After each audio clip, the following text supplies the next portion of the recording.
All right, we are back here at day 2 of Photoshop World, and we are at the Sigma booth with Jared Ivey. Thank you for taking a few minutes. Thanks, Nick. Thanks for stopping by. How's the show going so far? Good. You know, when people are not in classes, we get a really steady stream of people, but you know, they're not just here to see the new equipment, they're also here to learn a lot. So definitely. I think all the attendees are getting a lot out of this conference. Definitely, and that's what gives me some downtime here to interview you guys when you're not getting killed with everyone coming up here. Yeah. So you have some new things you want to tell our viewers about Yeah. the Sigma Global Vision. So you want to tell everyone a little bit about what that is, and we're getting to some of your new lenses that you have out. Yeah, so almost 3 years ago at Photokina in 2012, Sigma had announced that they're going to re-engineer the entire line. They want to do this over about a 4-year period.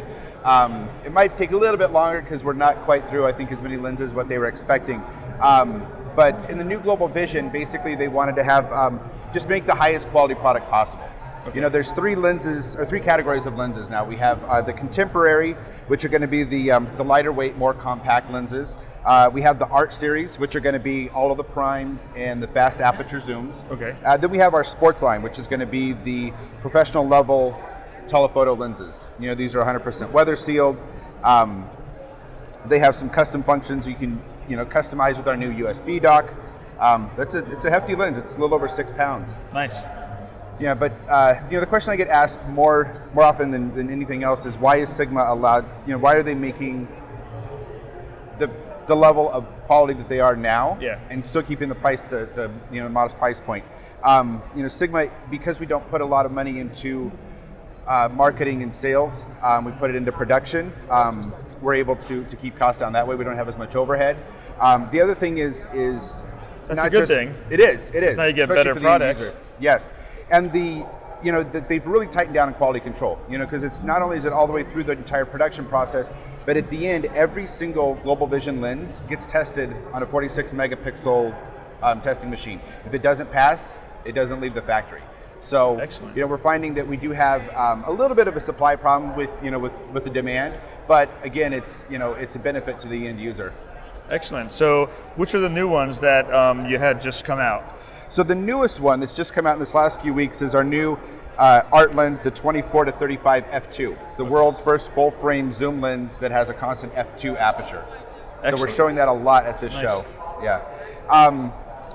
Before that, the last 2 lenses to come out were our 150 to 600. We actually have 2 versions of it. We have a contemporary version and we have a sport version. When Sigma wanted to redo the 150 to 500 lens, they wanted to have the focal range of 150 to 600.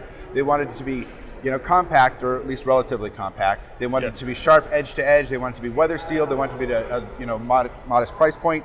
Then they realized that they really couldn't do that in one package. So they actually broke it up for two different markets.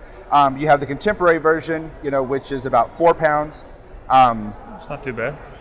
The sport version, like I said before, is weatherized. This one is about 6 pounds. The biggest difference optically is actually in the corners. They both have the same center resolution. However, the sport has better edge-to-edge sharpness and correction for chromatic aberration. There's definitely a big difference in weight. Yeah. But something like this, you're going to have in a monopod if you're doing sports and everything. You're not carrying this around unless you're doing wildlife. And again, you're going to tripod it. So weight isn't as big of an issue when people that buy these lenses know that they're heavy. Yeah, we're finding that the biggest market for this right now are people that actually already shoot with larger lenses like 300, 500, 600 primes. Mm-hmm. They just don't want to have to carry the lens around, but they've had to do that up till now because they really haven't had a zoom lens in a relatively compact size. Sure. That could give them the quality that they want. But this lens is delivering on that. Excellent. Well, cool. Thank you for walking us through that.